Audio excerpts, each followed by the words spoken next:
नमस्कार साथियों, मैं अजय विक्रम इंडिया के सबसे largest online learning platform Unacademy पर आपका स्वागत करता हूं। अनअकैडमी पर आप daily live classes, live test, live quizzes, structured course जो कि अनअकैडमी के सबसे एक्सपीरियंस फैकल्टीज के द्वारा डिराइव किए गए होते हैं और साथ ही में अनलिमिटेड एक्सेस आफ्टर सब्सक्रिप्शन प्राप्त करते हैं। मैं यूपीएससी सीएससी के लिए पिछले 4-5 वर्षों से अध्यापन कर रहा हूँ। ज्योग्राफी से जेआरएफ हूँ।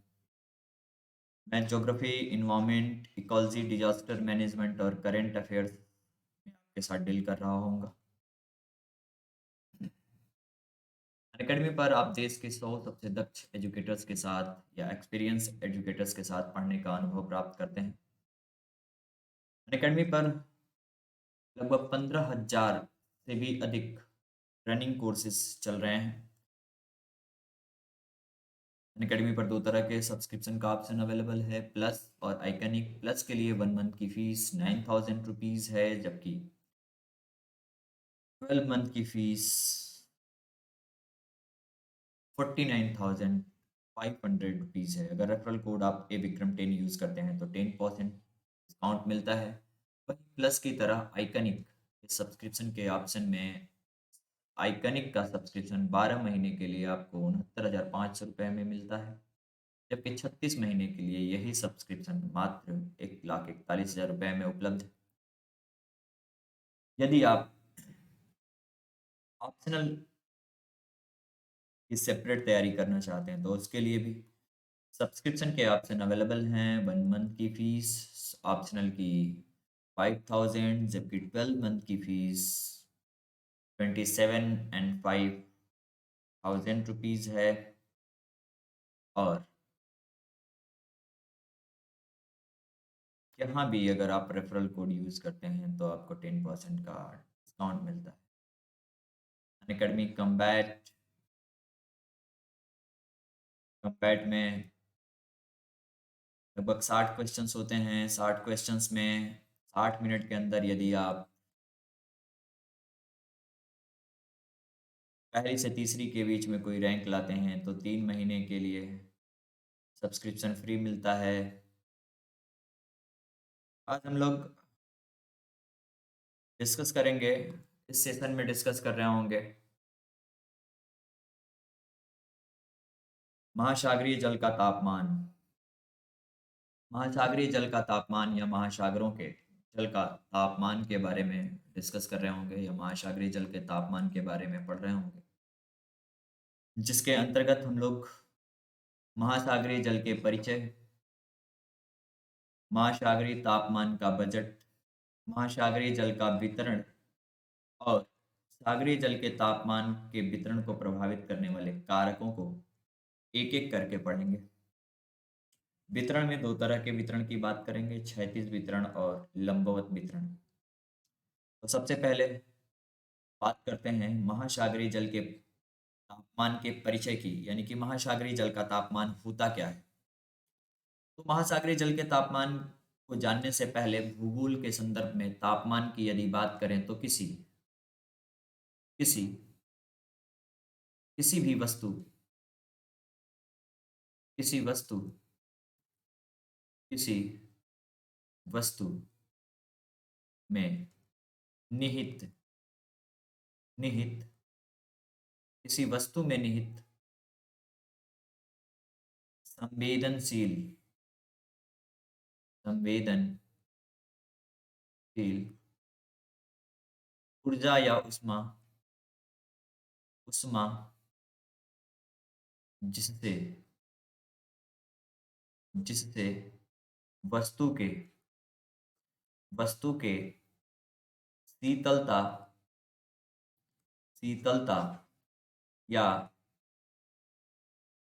उष्णता का अनुभव हो उसे उसे उस वस्तु का तापमान कहते हैं। उसे उस वस्तु का तापमान कहते हैं। उष्मा का तात्पर्य ऊर्जा की कुल मात्रा से होता है, जबकि तापमान किसी वस्तु में निहित संवेदनशील उष्मा का मापन है। जिससे किसी वस्तु के ठंडे या गर्म होने का, उष्णता या शीतलता का अनुभव होता है या एहसास होता है। समुद्री जल के तापमान का अर्थ है सूर्यातप से प्राप्त या अवशोषित ऊर्जा का अवशोषण कर उसे संवेदनशील उष्मा के रूप में संचय से है। ये किस मात्रा में महासागरीय जल सूर्य की ऊर्जा को या सौरिक ऊर्जा को अवशोषित करके संवेदनशील उष्मा के रूप में अपने अंदर संचित रखता है या संचित करता है, जिससे कि उसके शीतलता या उष्णता का अनुभव किया जा सके। पृथ्वी में कार्य करते जो पृथ्वी के सूर्यातप की प्राप्त होने की दशा में अवशोषित कर लेते हैं। ठीक बात। चलिए आगे बढ़ते हैं। और महासागरीय महासागर जो होते हैं, सॉरी गलत लिखा हुआ है, इनकम्प्लीट सेंटेंस है, इसको कंप्लीट कर देंगे। महासागर महासागर हीट इंजन के रूप में हीट इंजन के रूप में कार्य करते हैं पृथ्वी पर, जो अधिक सूर्यतप की प्राप्ति होने पर उस दशा में उसे अवशोषित कर लेते हैं और कमी आने पर उष्मा का निष्कासन करते हैं। इस प्रकार से समुद्र एक प्रभावी उष्मा या ऊर्जा इंजन के रूप में कार्य करते हैं।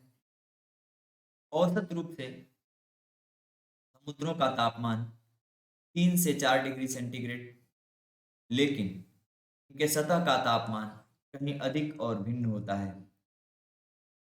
अगर हम उष्मा बजट की बात करें तो स्थल खंडों की भांति महासागरों के लिए भी उष्मा का मुख्य स्रोत या मुख्य सोर्स जो है वो सन ही होगा, लेकिन इसके इतर या इसके अलावा जल दाब क्रिया और ज्वालामुखी क्रिया से भी थोड़ी मात्रा में ऊर्जा या उष्मा की प्राप्ति महासागरों को होती है या महासागरीय जल को होती है।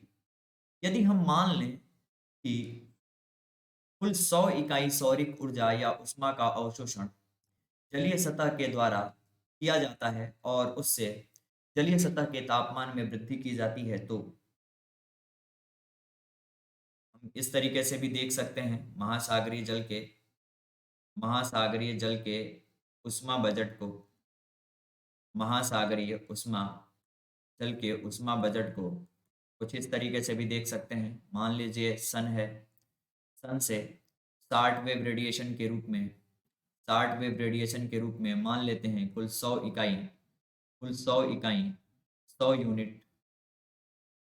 यूनिट ऊर्जा प्राप्त हुई। तो उस 100 यूनिट ऊर्जा में से कुछ ऊर्जा वाष्पोत्सर्जन के द्वारा इवेपोरेशन के रूप में लगभग 51 यूनिट ऊर्जा वापस कर दी जाती है, जबकि 25 से 49 यूनिट में से 42 यूनिट ऊर्जा लॉन्ग वेव रेडिएशन के रूप में निष्कासित की जाती है, जबकि शेष ऊर्जा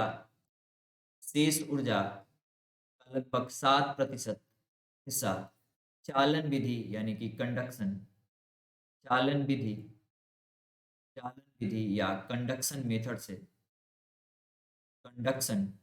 मेथड से वापस किया जाता है या रिटर्न किया जाता है। देखिए, चालन के रूप में निष्कासन के द्वारा शीतलन की प्रक्रिया होती है और इस तरीके से महासागरीय सतह जितनी ऊर्जा या जितनी उष्मा प्राप्त करती है, लगभग उतनी ही ऊर्जा निष्कासित कर देती है। इस दौरान शीतलन में वाष्पीकरण का योगदान सर्वाधिक होता है और यही कारण है कि ग्रीष्म ऋतु के समय वाष्पीकरण के दर के अधिक होने पर जलीय सतह का तापमान संपर्कीय वायुमंडल की अपेक्षा कम रहता है। अब यदि हम महासागरीय जल के वितरण की बात करें तो महासागरीय जल के वितरण को दो तरीके से विभाजित किया जा सकता है या दो तरीके से हम लोग देख सकते हैं या दो तरीके से पढ़ सकते हैं। एक, महासागरीय जल के क्षैतिज वितरण के रूप में इसका अध्ययन कर सकते हैं और दूसरा महासागरीय जल के ऊर्ध्वाधर वितरण के रूप में, यानी कि सतह पर विषुवत रेखा से ध्रुवों की ओर जाने पर तापीय भिन्नता किस प्रकार से पाई जाती है। वहीं सतह से यानी कि महासागरों के पृष्ठ से महासागरीय नित्तल की ओर जाने पर महासागरीय जल के तापमान की क्या स्थिति होती है, इस रूप में ऊर्ध्वाधर वितरण के रूप में इसका अध्ययन कर सकते हैं। सामान्य रूप से भूमध्य रेखा से ध्रुवों की ओर जाने पर तुलना में दक्षिणी ध्रुव की ओर जाने पर तापमान में गिरावट देखने को मिलता है। अगर हम सामान्यतः विषुवत रेखा से उत्तरी ध्रुव और दक्षिणी ध्रुव की ओर चलें तो दक्षिणी ध्रुव की तुलना में उत्तरी ध्रुव की तुलना में दक्षिणी ध्रुव की ओर जाने पर तापमान में तेजी से गिरावट देखने को मिलता है। यह तापमान में गिरावट जो होता है साधारणतः उच्च अक्षांशों की ओर आगे बढ़ने पर क्रमशः 5.50 फ़ारेनहाइट की दर से देखने को मिलती है या मिलता है। जैसे 20 डिग्री अक्षांशों के आसपास टेम्परेचर 22 डिग्री सेंटीग्रेड और 40 डिग्री अक्षांशों के आसपास टेम्परेचर 14 डिग्री सेंटीग्रेड के आसपास देखने को मिलता है। सभी महासागरों में वार्षिक तापक्रम 17 डिग्री सेंटीग्रेड के आसपास निश्चित किया गया है। उत्तरी गोलार्ध में दक्षिणी गोलार्ध की अपेक्षा तापक्रम अधिक पाया जाता है। उत्तरी गोलार्ध में दक्षिणी गोलार्ध के तुलना में तापक्रम अधिक पाया जाता होगा। उसकी स्थिति उच्च तापक्रम भूमध्य रेखा पर न होकर के थोड़ा उत्तर में होता है। क्यों? क्योंकि उत्तरी गोलार्ध में अत्यधिक लैंड स्फीयर यानी कि स्थल मंडल की उपस्थिति है। उत्तरी गोलार्ध में दक्षिणी गोलार्ध की तुलना में तापक्रम अधिक होने का मुख्य कारण उत्तरी गोलार्ध में स्थल खंडों की अधिकता है। असमानता का कारण यह है कि दक्षिणी गोलार्ध में जल का स्वतंत्र संचार या प्रसरण होता है, जबकि तापमान में इसी के कारण कमी देखने को मिलती है। वहीं उत्तरी गोलार्ध में ऐसा नहीं होता। जैसे 50 से 70 डिग्री अक्षांशों उत्तर से मध्य के, जबकि दक्षिणी गोलार्ध में इसमें गिरावट देखने को मिलती है। सागरीय सतह का उच्चतम तापक्रम 5 डिग्री उत्तरी अक्षांश के पास तथा न्यूनतम तापक्रम 80 डिग्री से 75 डिग्री अक्षांशों के आसपास, जबकि दक्षिणी गोलार्ध में 80 डिग्री अक्षांशों पर पाया जाता है। खुले महासागरों की तुलना में बंद महासागरों में तापक्रम अधिक होता है। कारण कि बंद महासागरों में जैसे लाल महासागर या रूम सागर, जिसे भूमध्य सागर भी कहते हैं, रूम सागर जिसे भूमध्य सागर कहते हैं, भूमध्य सागर कहते हैं, यहाँ पर तापक्रम अधिक देखने को मिलेगा या ताप अधिक देखने को मिलेगा। इसका कारण स्थलीय प्रभाव का अधिक होना है, जिसके कारण के रूप में हम स्थलीय प्रभाव के अधिक होने को मान सकते हैं या देख सकते हैं, क्योंकि यह चारों तरफ से स्थल खंडों से घिरे हुए होंगे। तापक्रम के वितरण को मानचित्र पर समताप रेखाओं के द्वारा दर्शाया या दिखाया जाता है, प्रदर्शित किया जाता है। महासागरीय जल के तापमान के यदि हम लंबवत वितरण की बात करें तो महासागरीय सतह से नीचे की ओर जाने पर महासागरीय जल के लंबवत वितरण से तात्पर्य होता है महासागरीय जल के लंबवत वितरण से तात्पर्य होता है महासागरीय पृष्ठ से नित्तल की ओर जाना, नित्तल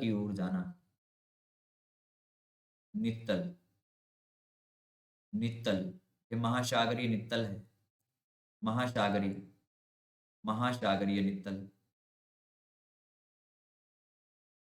सागरीय नित्तल, जबकि इसे महासागरीय पृष्ठ की संज्ञा दी जाती है।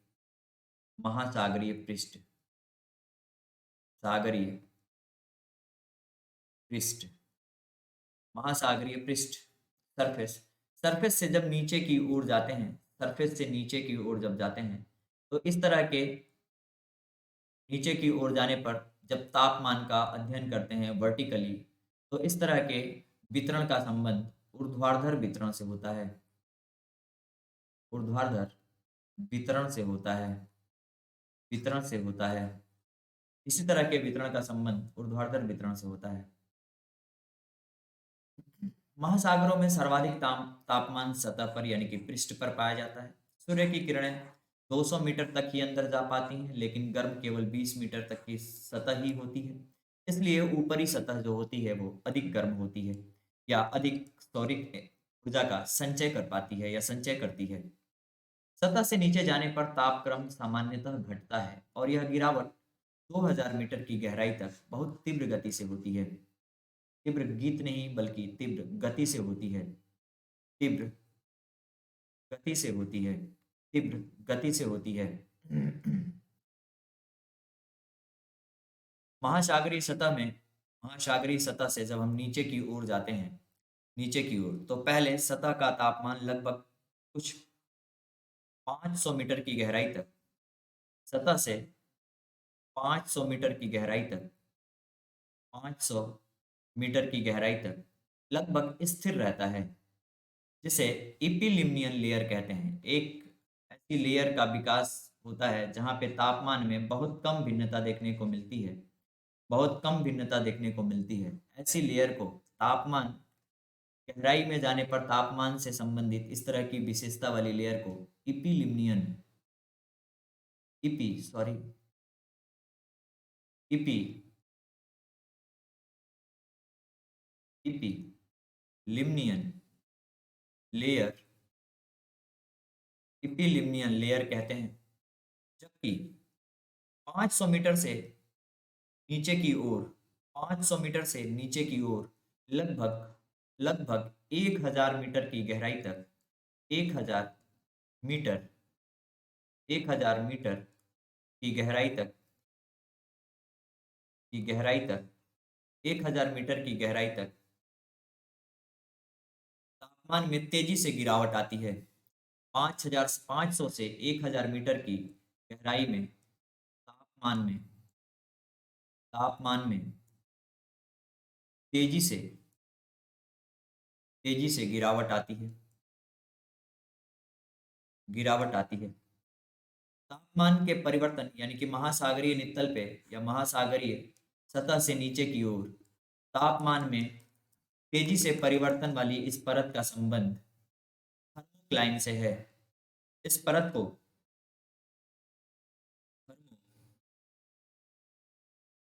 थर्मोक्लाइन लेयर कहते हैं या थर्मोक्लाइन परत कहते हैं।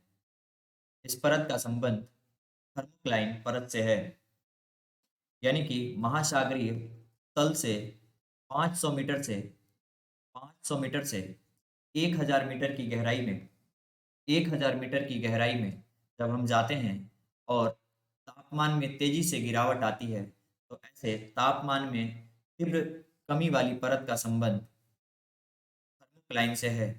जबकि उसके नीचे जाने पर तापमान लगभग कांस्टेंट हो जाता है महासागरीय नितल तक, जो 0 से 4 डिग्री सेंटीग्रेड के मध्य में वेरी करता रहता है। ऐसी परत को हाइपोलिम्नियन, ऐसी परत को जहाँ पे तापमान लगभग स्थिर रहता है, तापमान लगभग लगभग स्थिर रहता है या कांस्टेंट रहता है, स्थिर रहता है, ऐसी तापीय विशेषता से संबंधित परत को, ऐसी तापमान की विशेषता से संबंधित परत को हाइपोल्यूमिनियन कहते हैं। हाइपोलिम्नियन लिम्नियन कहते हैं, लिम्नियन लेयर कहते हैं, हाइपोलिम्नियन लेयर कहते हैं। आगे देखेंगे, ऊपरी सतह से नीचे की ओर जाने पर गहराई के साथ तापक्रम भी घटता है, किंतु 2000 की मीटर के बाद तापक्रम में कोई परिवर्तन न के बराबर या नहीं होता है। यहाँ 2000 की जगह 1000 मीटर कर लीजिएगा। भूमध्य रेखा से ध्रुवों की ओर गहराई के साथ तापक्रम में भी अंतर होता है, लेकिन सागर के नितल पर तापक्रम दोनों ही जगहों पर लगभग समान रहता है। कहने का मतलब है कि कहने का मतलब है कि यहाँ 0 डिग्री लेटीट्यूड से 90 डिग्री लेटीट्यूड्स के बीच सतह के तापमान में जहाँ भिन्नता होती है, वहीं वहीं यहाँ पर तापमान लगभग समान होता है या एक बराबर होता है। जहाँ सागरीय सतह का जल बहा दिया जाता है, ये बहा दिया जाता है, बहा दिया जाता है, बहा लिया जाता है, और नीचे से ऊपर की ओर जल आता है, वहां सतह का तापमान कम हो जाता है। यानी कि जहाँ पे अपवेलिंग की प्रक्रिया हो रही है, जहाँ पर कहने का मतलब था, जहाँ पे अपवेलिंग की प्रक्रिया होगी, वहां सतह का तापमान कम होगा। भूमध्य रेखा पर वर्षा के जल के कारण लवणता कम हो जाती है, परंतु सतह के नीचे उच्च तापमान और उच्च लवणता पाई जाती है, परंतु उसके बाद तापक्रम कम होना प्रारंभ हो जाता है, कम होना प्रारंभ हो जाता है। बंद महासागरों में अधिक गहराई के साथ अधिक गहराई के बावजूद तापक्रम अधिक होता है, क्योंकि इनका जल बाहरी सागरीय जल के साथ मिश्रित नहीं हो पाता या मिल नहीं पाता है। लंबवत रूप से तापमान की दृष्टि में महासागरीय जल को तीन परतों में बांटा गया है। ऊपरी परत, जिसे इपील्यूमिनियन ने बांटा था, इपील्यूमिनियन इपीलिम्नियन इपीलिम्नियन जो सतह से या सरफेस से 500 किलोमीटर की परत को कहते थे या कहते हैं। वहीं थर्मोक्लाइन, जहाँ पे तापमान में तीव्रता के साथ परिवर्तन आता है, यह लगभग 1000 मीटर तक, 1000 अलग अलग भिन्नता देखने को मिलेगी, कई जगह यह 2000 मीटर या इससे अधिक भी बताएंगे, लेकिन 1000 से 2000 मीटर तक इसको थर्मोक्लाइन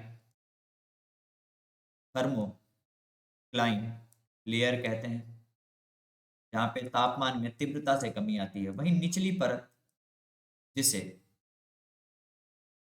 जिसे हाइपोलिम्नियन हाइपोलिम्नियन लिम्नियन की संज्ञा दी जाती है, 1000 से महासागरीय नितल तक, ओबीआर तक या ओशियानिक बॉटम रिलीफ तक, ओशियानिक बॉटम तक, ओशियानिक बॉटम तक इसका अस्तित्व होता है।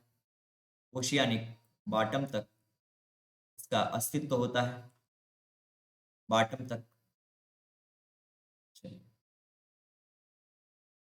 यदि अब हम सागरीय सतह के या सागरीय जल के तापमान को वितरण को प्रभावित करने वाले कारकों की बात करें, तो महासागरीय जल के तापमान के वितरण को प्रभावित करने वाले कारकों की बात करें तो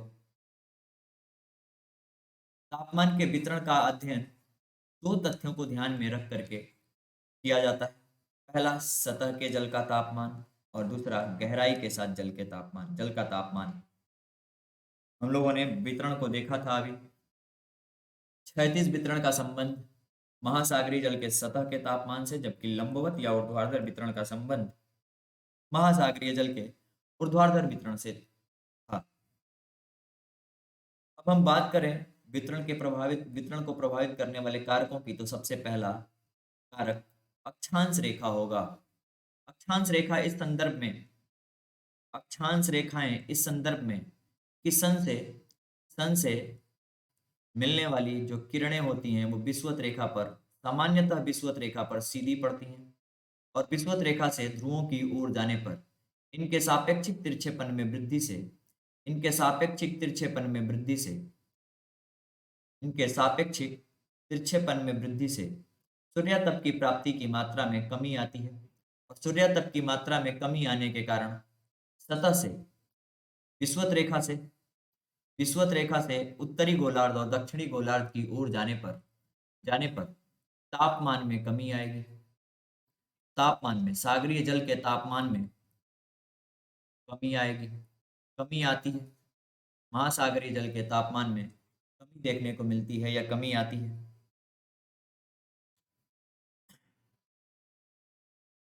देख लेते हैं। सूर्य की किरणों के ध्रुवों की ओर तिरछी होती जाती हैं, जिससे सूर्यातप की मात्रा में कमी आती है। इसलिए ध्रुवों पर भूमध्य रेखा की तुलना में सतही जल का तापक्रम कम होता है। बिल्कुल सही बात। और जलीय स्थल की वितरण की बात करें, जलीय एवं स्थलीय सतह के वितरण में असमानता यानी कि भिन्नता एक महत्वपूर्ण कारणों में से ये भी हो सकता है। उत्तरी गोलार्ध के स्थल उत्तरी गोलार्ध के स्थल उत्तरी गोलार्ध में स्थलों की अधिकता है, जबकि दक्षिणी गोलार्ध में जलीय क्षेत्र की या जल या कह सकते हैं कि वाटर बॉडी की अधिकता है अधिकता देखने को मिलती है। उत्तरी गोलार्ध में स्थल की अधिकता के कारण महासागरीय जल अधिक ऊष्मा प्राप्त कर लेते हैं। इसका कारण है इसके कारण यहाँ पे तापक्रम जो होगा वो अधिक हो जाएगा, जबकि दक्षिणी गोलार्ध में ऐसा न होने के कारण दक्षिणी गोलार्ध में जल का तापक्रम कम देखने को मिलेगा या कम होगा। वहीं प्रचलित पवने या हवाओं की दिशा से भी तापक्रम पर असर पड़ता है या ताप पर प्रभाव पड़ता है, तापमान पर प्रभाव पड़ता है।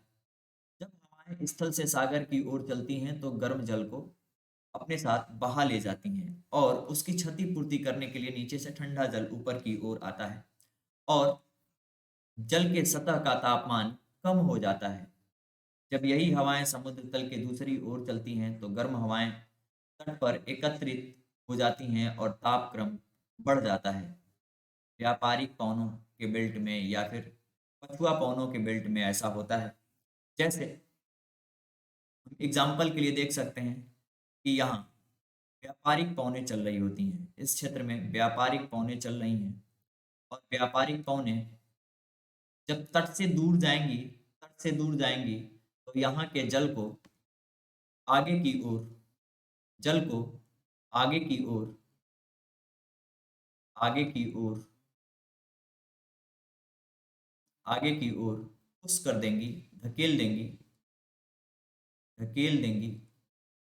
पुश करेंगी, पुश कर देंगी, पुश करेंगी और इनके पुश करने के कारण जल यहाँ आकर के संचित होगा। यहाँ संचित होगा तो जल दाब क्रिया जल दाब की क्रिया होगी जल दाब क्रिया होगी और जल दाब क्रिया के कारण ऊष्मा में वृद्धि होगी, तापमान में यहाँ के जलीय तापमान में वृद्धि होगी, सतह के ऊपरी सतह के जल के तापमान में वृद्धि होगी।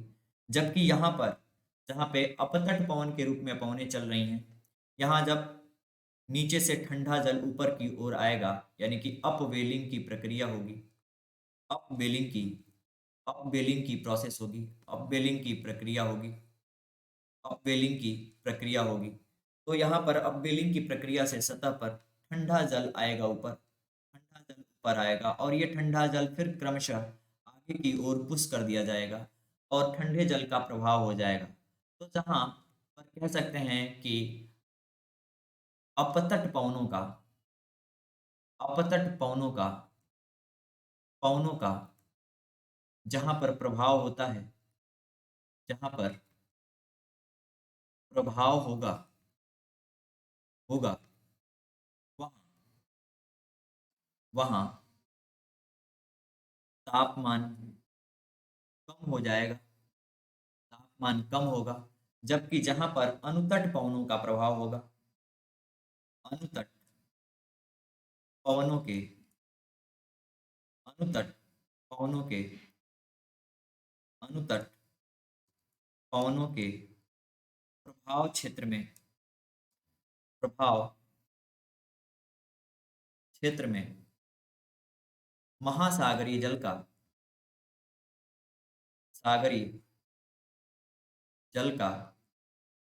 तापमान अधिक हो जाता है अधिक हो जाता है। हम देखेंगे कि जहाँ पर अनुतट पवनें होंगी वहाँ तापमान अधिक होगा महासागरीय पृष्ठ का, जबकि जहाँ पे अपतट पवनों का प्रभाव होगा वहाँ पर तापमान में कमी देखने को मिलेगी। यानी कि प्रचलित पवनें भी महासागरीय जल के तापमान को प्रभावित करने की एक महत्वपूर्ण कारक है। वहीं महासागरीय जलधाराओं की जब हम बात करेंगे, महासागरीय जलधाराएं महासागरों में गर्म एवं ठंडी जलधाराएं चलती हैं या प्रवाहित होती हैं। सब जानते हैं प्रभावित क्षेत्रों में जब तापमान को क्या करती हैं, जब ठंडी जलधाराएं गर्म जलधाराओं के क्षेत्र में या गर्म जल राशि के क्षेत्र में पहुंचती हैं तो वहां के तापमान को कम कर देती हैं। गर्म जलधाराएं जहां जाती हैं तापमान को बढ़ा देती हैं। यानी कि ठंडी और गर्म जलधाराओं का अपने क्षेत्र से अनुसार जब वो विपरीत स्वभाव के जलीय क्षेत्र में या अन्य जलीय क्षेत्र में पहुंचेंगी, रिलेटिवली या सापेक्षिक रूप से ठंडे या गर्म क्षेत्र में पहुंचती हैं, तो वहां के तापमान को घटा या बढ़ा देती हैं। जैसे ध्रुवीय क्षेत्रों से चलने वाली ध्रुवीय क्षेत्रों से चलने वाली ध्रुवीय क्षेत्र से चलने वाली लेब्राडोर करंट को ही ले लें। लेब्राडोर करंट को ही ले लें। जब ये निम्न अक्षांशीय क्षेत्र की ओर आएगी, तो जल के तापमान को जल के तापमान को तापमान को अनुकूलित कर देगी। अनुकूलित अनुकूलित करेगी या कम कर देगी कम कर देगी। वहीं कोई वहीं गर्म जलधारा जैसे गल्फ स्ट्रीम यदि गर्म क्षेत्र से ठंडे क्षेत्र की ओर, या फिर कह लें कि यही नॉर्थ अटलांटिक करंट के रूप में जब वेस्टर्न तट पे गर्म जलधारा पहुंचेगी, तो तो ठंडे क्षेत्र के ठंडे क्षेत्र के तापमान को या ठंडे महासागरीय जल के क्षेत्र के तापमान को बढ़ा देगी बढ़ा देगी।